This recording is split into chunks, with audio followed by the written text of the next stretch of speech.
saingi sholat cepet itu sama-sama ada mazhabnya. Yang cepet kayak saya tadi, setan pas tata-tata, mau goda pas rukuk saya sudah itidal, mau goda itidal saya sudah sujud, pusing dia. Tapi jangan tiru, ini mazhab yang agak-agak khusus lah, sudah cara orang Madura agak khilaf sih. Khilaf ya. Khilaf ini agak khilaf ini sudah. Awal ada dai di beberapa negara Eropa itu ya barokahnya imigran, pekerja, mahasiswa. Dan semua itu bumi Allah, harus ada tasbih, harus ada tahmid. Dan itu harus dimulai dari kemauan atau mengizinkan anak asuh kita ke sana. Tapi di sisi yang lain potensi jadi fasik itu tinggi sekali. Pemana iman pas-pasan. Nah hal-hal seperti ini itu pasti jadi perdebatan. Dan kita harus menjawab. Dan tadi kayaknya di semua Basul Masail Pondok Salafiyah jawabnya pede semua, nggak ada ragu, nggak ada khilaf. Baguslah kalau pede. Meskipun nanti mungkin ada ulama lain yang cara berpikir apa? Berbeda. Sehingga ini saya cerita ya. Sehingga di kitab-kitab fikih, misalnya saya kok hidup di Bali sudah punya komunitas ngaji, itu kok saya pindah ke Sukorejo sini, banyak ulama yang mengatakan haram. Karena membiarkan bumi Allah yang sudah pernah ada orang yang sujud kemudian ditinggalkan kosong dan kemudian dikuasai orang yang tidak sujud. Jadi dianggap itu pembiaran. Jadi banyak di kitab Qalyubi, sarahnya Mahalli, jika ada seorang muslim yang hidup di negara orang kafir, dia nyaman, tidak dapat teror, itu nggak boleh lagi pindah ke negara Islam yang sehat.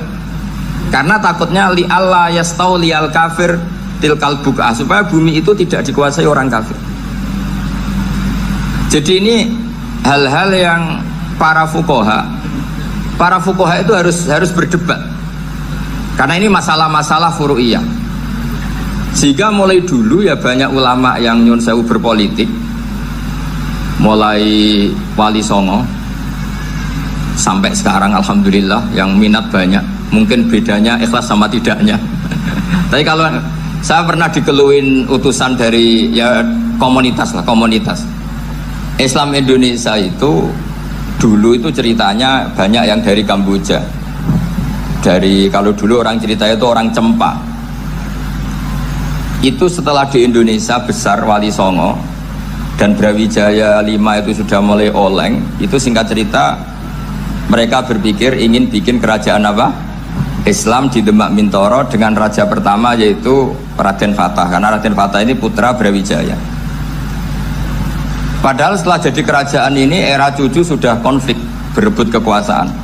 Akhirnya sampai jadi Jipang, jadi Jogja, jadi Solo dan seterusnya.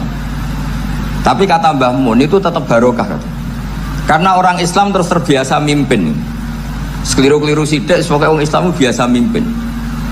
Sehingga zaman Mbah Hashim ya sudah mimpin Masumi, zaman Kiai As'ad pengaruhnya besar, sampai sekarang Kiai pengaruhnya besar. Nah barokahnya Kiai pengaruh besar ini sampai moral jadi ukuran. Misalnya sekarang ada calon bupati kok nggak sholat itu pasti kalah. Jadi sholat itu jadi tolok ukur untuk calon apa? Bupati. Meskipun mungkin punya efek pura-pura sholat, tapi nggak apa-apa lah. Sementing moral ini jadi ukuran. Sementara yang di Thailand, di Patani, itu karena dulu pelajarannya tasawuf, itu orang nggak ambisi mimpin dunia. Tahu-tahu dipimpin. Dan akhirnya nyuwun sewu ya saake Islam-Islam yang dulu terlalu tasawuf karena nggak punya pengalaman memimpin, akhirnya lazimnya konsekuensinya hanya dipimpin. Tapi Islam Indonesia beda karena kulino mimpin itu akhirnya dari orang Islam biasa menjadi Islam yang sholat sampai Islam yang bisa ngaji itu bisa mimpin negara. Tentu yang paling populer dimulai Gus Dur. Jadi ini sesuatu yang barokahnya istihad para kiai, sementing Islam kulino mimpin. Jika di Indonesia itu barokahnya itu, kebaikan itu jadi tolok ukur. Ada orang kok terkenal koruptor atau terkenal nyuwun sewu selingkuh atau terkenal apa, itu pasti tidak jadi. Karena moral itu menjadi tolok ukur. Dan itu adalah politik para kiai. Jadi ini saya cerita, dan itu negara juga akhirnya untung karena seleksi agama sama negara itu sama-sama kiai ya bilang negara harus dipimpin orang soleh, negara juga bilang seperti itu. Nah, ketokohan-ketokohan para beliau-beliau ini yang mau maulah bekerja sama dengan Umarok. Kita tahu dulu Pak Harto ya rawuh ke sini ketika Muktamar 84, rawuh ke Ki As'ad, ketika mau kembali ke Khittah juga dirembuk oleh ulama dan Umarok. Dan akhirnya ini menjadi negara yang alhamdulillah semoga selalu menuju baldatun thayyibatu wa rabbun ghafur. Nah, kemudian di sini saya tabarruk dengan Said Muhammad, gurunya Kiai Haji Azaim. Saya mau cerita tentang amaliyah tadi. Saya sebetulnya nggak niat bacakan bab itu, gara-gara ada khataman jumlahnya banyak saya jadi pusing. Ini panitia tanya, khatam betul apa enggak? Iya, habis khatam betul. Tapi kayaknya saya tidak yakin itu. Karena saya ini kan dari pondok tahfidz itu. Biasanya anak khataman itu ya rodok bodoni itu. Dibaca buanter sing nyemak yang mendelok pojok tok. Mergo kebanteran. Nah, akhirnya lafat-lafat yang di tengah itu enggak di apa? Baca. Tapi ya semoga dimaafkan Allah lah. Yang jelas itu enggak.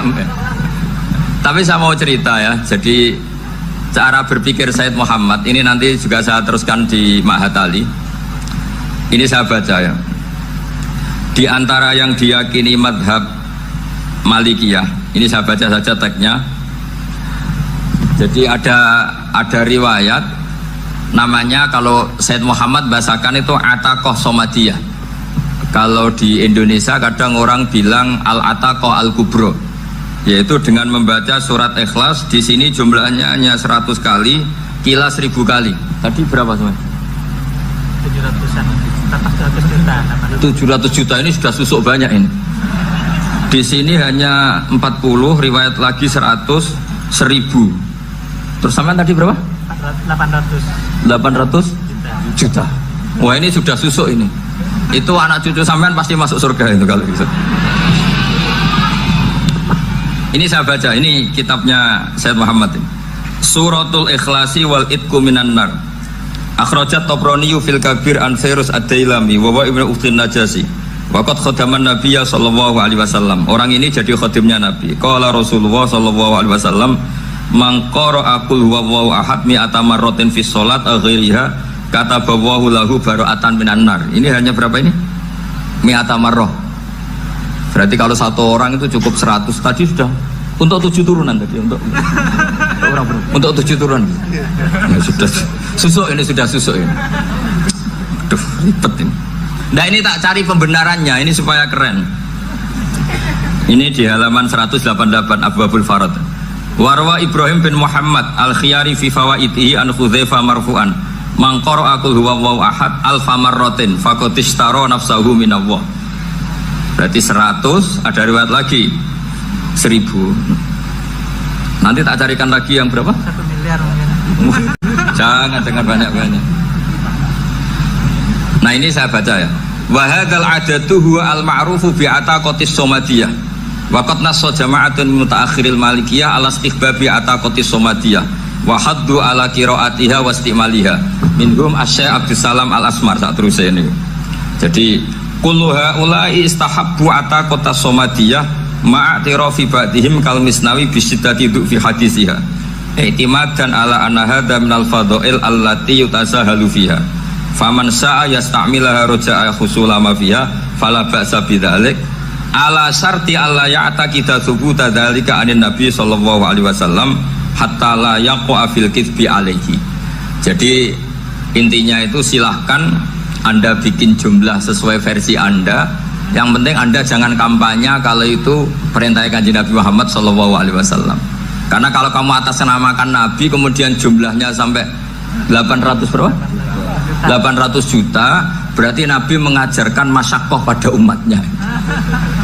Jadi cukup yang riwayat itu di sini hanya 100 sama 1000. Jadi kalau jumlah tadi untuk 7 apa?